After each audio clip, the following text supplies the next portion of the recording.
like all scenarios, we have to ensure that the scene is safe before we begin rescue, or else we could become a victim too. And in this scenario, you can see that the baby has probably actually got themselves into a bad situation because they bit a cord that was frayed and may have been electrocuted. So before we ever touch this baby, we've got to make sure that we de-energize the source of the electrocution. In this case, I follow with my eyes the cord right back to its source of energy. And I carefully unplug it and ensure that there's no longer any chance of getting electrocuted. It's at this time, if there are bystanders, it wouldn't be bad to call 911 or have somebody go call 911, while we then grab the baby and bring them to a place where there's a hard surface so that we begin rescue. Carefully roll the baby, bring them to a hard surface. Now let's take a look at infant CPR. But before we get into the actual skills, let's talk about a few important parts. And one of those is make sure that the surface that you lay the baby on is hard and it will not allow the body of the baby to sink into padding. And that's part of the reason why I'm not on the floor on a carpeted padded surface. We want to make sure that every compression I give is maximal. We want to make sure that it is actually doing what it's supposed to do and that the baby's body is not sinking into that surface, diminishing the effect of the compression.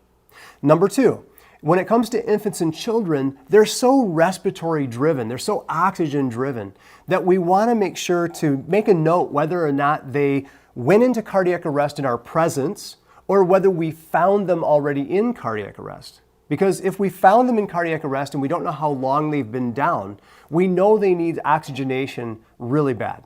And so we're going to actually postpone contacting 911 or EMS to give them CPR when we don't have a phone readily available. If we have a phone available or we have somebody who can go call 911, then by all means don't delay EMS. But if you don't have a way to call 911 and we found the baby already in cardiac arrest, we're going to deliver 2 minutes of CPR before we interrupt to go call 911.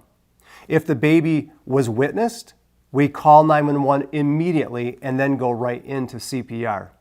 It's not wrong to carry the baby with you either. So if you found the baby downstairs and you know you have to bring them up to meet the ambulance, you could carry the baby with you and get the 911 call made and then begin your CPR right away.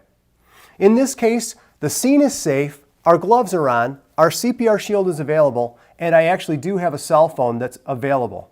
So I'm going to call 911 because the baby is not responding. I've already tapped their feet, I've already tapped their chest.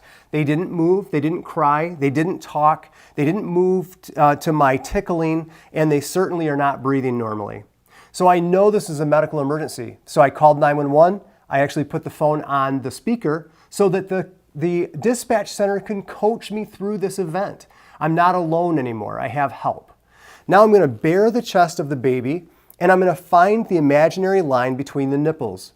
I'm now going to put my 2 fingers down on the center of the chest to begin my 1/3 the depth of the chest, or approximately 1.5 deep compressions at a rate between 100 and 120 times per minute. 1 and 2 and 3 and 4 and 5 and 6 and 7 and 8 and 9 and 10, 12, 13, 14, 15, 16, 17, 18, 19, 20, 21, 22, 23, 24, 25, 26, 27, 28, 29, 30. Now I'm going to take my CPR shield with a one-way valve. I'm going to cover the nose and mouth of the baby. Now watch as I do the head tilt chin lift.